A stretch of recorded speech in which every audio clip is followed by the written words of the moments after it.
Hello everyone, my name is Jella and I'm conducting this activity as part of my Leadership and Management course. The purpose of today's activity is to explore how our personal behaviors and emotion can affect others in the workplace. By understanding this, we can improve our emotional intelligence, strengthen our relationships, and create a more positive working environment. We'll be focusing on recognizing emotional responses, reflecting on their impact, and identifying constructive behavior. Let's all participate actively and remember this is a safe space where your thoughts and feelings are valued. I'll start by describing a workplace scenario. Imagine this. A team member misses a critical deadline, causing a delay in the overall project. As their colleague, you're directly affected by the delay. Let's go around and share how you might feel in this scenario. Would anyone like to start? Why do you think you'd feel that way? Why do you think your initial reaction might be? How would it affect your interaction with your colleague? I'd feel frustrated because this delay impacts my own work and deadlines. I might initially react by sending a tears of email. Now, let's think about how those feelings and reaction might affect the other person involved. For example, if you express frustration, how might your colleague feel? Does anyone have thoughts on this? If I express frustration, my colleague might feel defensive, embarrassed, or demotivated. I want to introduce an idea called the ripple effect. Our emotion and behaviors can spread beyond the immediate situation, influencing the mood and productivity of others. For example, if frustration leads to a negative tone in our communication, it could cause tension in the team. On the other hand, empathy and constructive feedback could encourage better performance and teamwork. Let's discuss example of. Let's pair up and act out the scenario. One of you will play the role of the team member who missed the deadline, and the other will respond to the situation. Focus on using emotional intelligence in your response. Okay, the scenario 1 is negative response. The characters are Alex, team member who missed the deadline. Blake, colleague. Context, Alex missed a deadline for a crucial report impacting Blake's work. Alex, the report was due yesterday. What happened? I know, I'm really sorry. I had a family emergency come up and I just couldn't get it done. A family emergency? That's what you're going with? This is a critical project, Alex. My entire presentation hinges on the report. You've completely messed things up for me.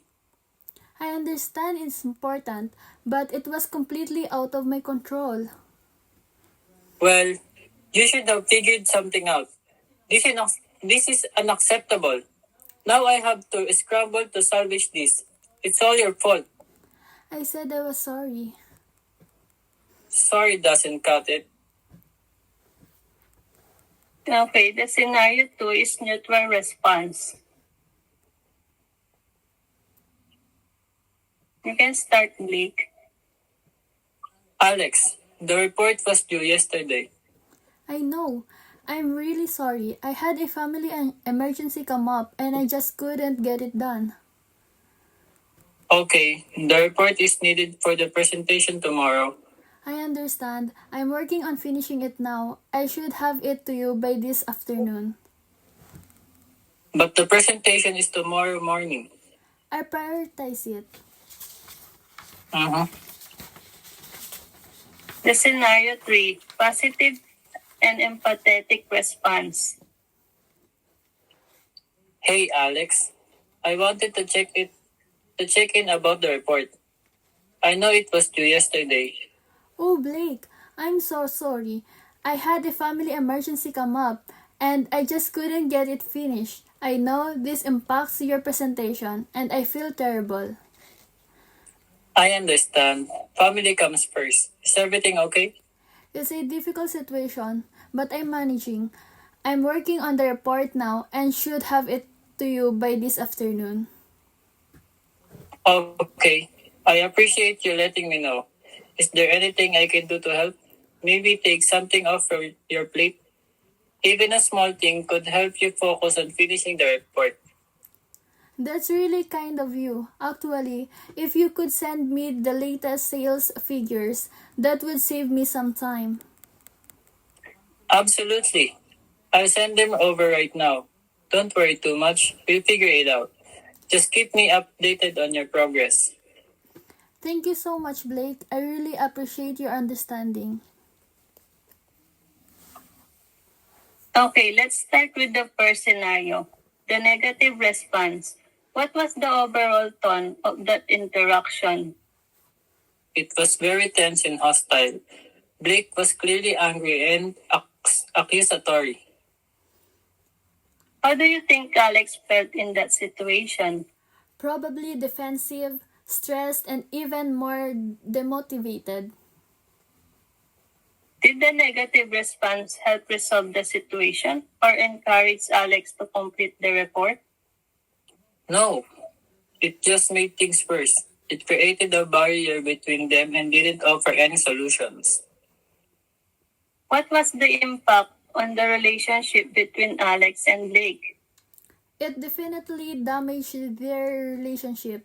It created resentment and distrust. Now, let's consider the neutral response. How did that interaction differ from the first one? It was less confrontational, but it also felt cold and impersonal. Did the neutral response address the underlying issue or offer any support? Not really. It just stated the facts without acknowledging Alex's situation or offering any help. How do you think Alex felt in this interaction? Probably like Blake didn't care about what he was going through. It might have made him feel isolated. What was the impact on the working relationship? It didn't necessarily damage the relationship, but it didn't strengthen it either. It maintained a distance between them. Finally, let's talk about the positive and empathetic response. What stood out to you in this interaction?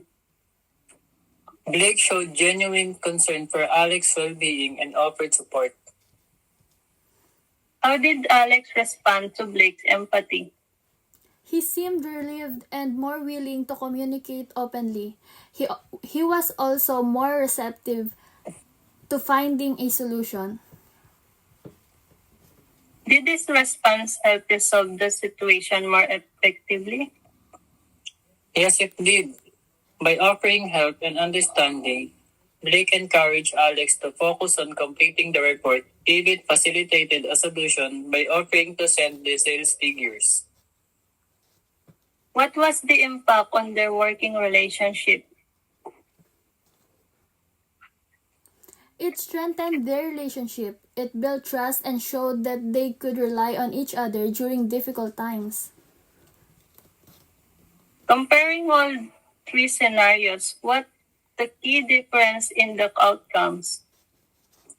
The level of empathy and understanding made a huge difference.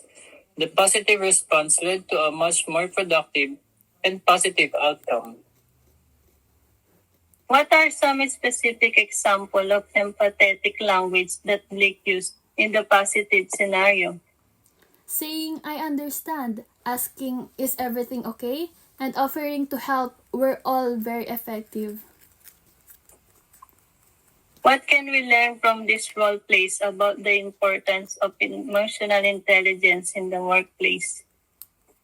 It shows that how we communicate our feelings and respond to others' emotions has a big impact on our relationships, productivity, and overall work environment.